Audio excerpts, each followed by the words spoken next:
السلام عليكم ورحمة الله وبركاته. ازيكم يا حبايبي؟ عاملين ايه؟ النهاردة ان شاء الله هنعمل طريقة دكر البط اللي قدامكم ده. طريقة سهلة جدا وبسيطة، وبعدين ما بتاخدش منك وقت، والنتيجة بتاعتها بتبقى حلوة قوي، ولو حتى عاملاه في عزومة او اي حاجة هيشرفك وهيبقى حلو جدا. فاول حاجة ان انت هتغسلي طبعا بقى ايه، كلنا عارفين طريقة الغسيل. تغسلي كويس جدا، ما يبقاش فيه اي شعر ولا اي ريش. وبعد كده هتبداي ان انت تشطفيه كويس برضو قوي، وتنقعيه في ميه وملح وليمون وشويه خل وشويه سكر.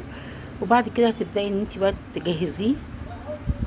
اول حاجه هنحط معلقه صويا صوص ومعلقه دبس رمان. مش هيعملوا له مزازه ولا اي حاجه، بالعكس ده هيعززوا طعمه وهيخلوا طعم اللحم بتاعه حلو قوي. فانت اول حاجه هتحطي معلقه دبس رمان زي ما انتوا شفتوني حطيت كده، ومعلقه صويا صوص. وبعد كده تدلكي البطايه كويس جدا بالكلام ده، ورا وقدام وجوه وبره وكل حاجه، وتحاولي تدخلي ايديكي بين اللحمه وبعضه كده. دي اول حاجه هتتعمل فيها. تاني حاجه، دي عندي بصلتين صغيرين عليهم طماطميه صغيره وقرنين فلفل حمر. هتضربيهم في الكبه، وبعد كده هنبدا نحط عليهم شويه اضافات تانية. انا في توابل بحب احطها صحيحه، وفي توابل بحب احطها مبشوره، مطحونه سوري. لو انت حابه تحطي كله مطحون حطي. فاول حاجه هنحط زي ما حطينا جوه البطايه، تحطي برده معلقه صويا صوص ومعلقه دبس رمان على البصل والطماطم والفلفل بتاعنا. بعد كده قرنفل، تحطي كام واحده منه. لو انت عندك القرنفل هيبقى مطحون، حطي شعره على حرف المعلقه منه. ما تكتريش من القرنفل عشان ما يمررلكيش البصل. ماشي. وده سماق برضو انا حاطاه صحيح، لو انت حابه تحطيه برضو مفروم حطيه، بس برضو حبه على شعر المعلقه كده، على حرف المعلقه سوري. دول شويه كزبره صغيرين، جنزبيل. من كل حاجه نص معلقه صغيره. ودولت شطه، وطبعا تقدري تستبدليهم وتحطي بابريكا، اللي انت عايزه تعمليه اعمليه. وفلفل اسود، حاولي تكتري شويه من الفلفل الاسود. ودي بهارات فراخ. من كل حاجه زي ما قلت لكم نص معلقه، بس الفلفل الاسود كتريه شويه. وكام فص حبهان، لو برضو الحبهان عندك مطحون حطي على حرف المعلقه حبه صغيرين كده. ودي بلحه جوز الطيب، انا هبشر حوالي ربع البلحه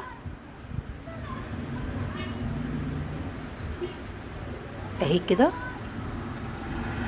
اقل من ربعها كمان. خلي بالنا ان مش في توابل مش من كترها تحطي، لا يعني حطي على حرفها، يعني يا دوبك تدي طعم، لكن في نفس الوقت كترها بيمرر ومش بيبقى حلو وبيديكي تيست مش حلو. فانت عندك القرنفل، جوز الطيب، الحاجات دي كلها تحطي منها شعره كده على حرف المعلقه. ودوت بقى حاجه هتعزز لك اللون قوي بتاع البطايه بعد ما هتستوي.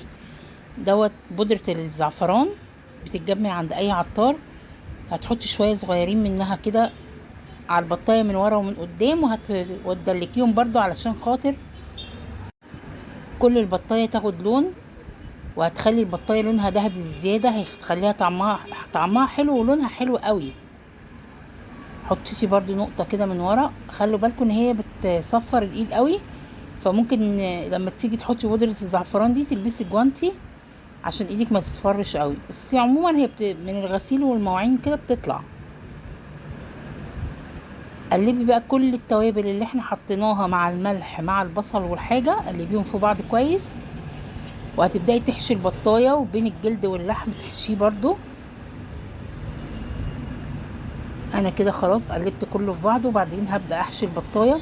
الطريقه دي سهله يا جماعه، ما فيهاش اي افتكاسات بقى، وما فيهاش تعقيدات وافضل احط واعمل في ناس بتعمل حاجات غريبه قوي في دكر البط. هو دكر البط لا اما تعمليه كده لا اما تتبليه بملح وفلفل وتسلقيه وبعد كده يتحمر. دي احلى طريقتين ليه واحلى طعم ليه.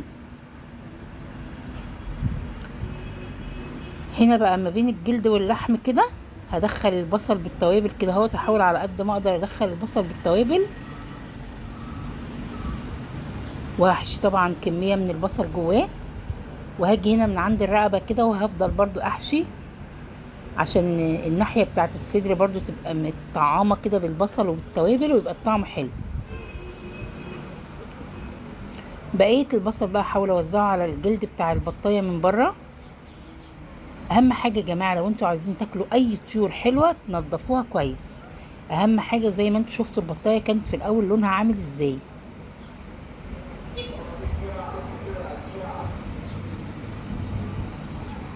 هتوزعي كل البصل في كل البطاية كده بالطريقة اللي انتوا شايفينها دي. وطبعا زي ما قلت لكم هندخل رجل البطاية كده نقفلها، وبقية البصل كله هنحطه عليها. ما تخليش اي حاجة اصلا، كل حاجات طعمها جميل. وبعد كده طبعا البطايه دي مش هتبقى مسلوقه، انا هعملها في قلب الصينيه زي ما هي كده. يعني دي مش هناخد منها شوربه، الطريقه دي مش هتاخد منها شوربه ولا مرقه ولا حاجه. آه حطيت بقى في نفس الطبق شويه ميه صغيرين وحطيتهم على البطايه كده على الجنب في الصينيه. هقفل الصينيه، لو حابه تحطي ورق زبده حطي، بس هو كده كده الورق بتاع القصدير دوت هو بيبقى يدوبك فوق الوش بس، ما بيمسكش البطايه ولا بلف البطايه بيه، عشان انا عارفه ان هو ضرر، فانا حطاه على الوش بتاع الصينيه مش على البطايه نفسها. هنا بقى البطايه دخلتها الفرن، ولعت عليها حوالي ساعه، وبعد كده عينت الورق، وبعد كده ولعت عليها الشوايه 3 4 دقايق. فبقى ده الشكل بتاعها. الحاجات بقى اللي نازله من البطايه دي كل الدسم اللي كان في البطايه، مع طعم التوابل مع طعم كل الكلام دوت اللي هو بقى الحاجات اللي نازله دي، تقدري ان انت تصفيها وتستخدميها كشوربه عاديه، تزوديها وتستخدميها في محشي في اي حاجه. يعني ما تترميش، دي فيها كل الخير اللي جوه البطايه. ماشي. وديت شكلها كده اهوت، تقدري انت تعمليها حتى لو في عزومه، ما بتاخدش منك وقت، والطريقه بتاعتها بتبقى حلوه جدا. وطريقه ان انت بتحشي التوابل بالبصل ما بين الجلد واللحم وجوه وعند الزور كده وعند الرقبه والكلام ده كله بيخلي البطايه طعمها كله متبل وطعمه حلو. وكمان لما بتغطيها بتستوي وبتبقى جوسي، ما بتبقاش ناشفه. وده شكلها النهائي. يا رب تجربوها وتعجبكم. مع الف سلامه حبايبي.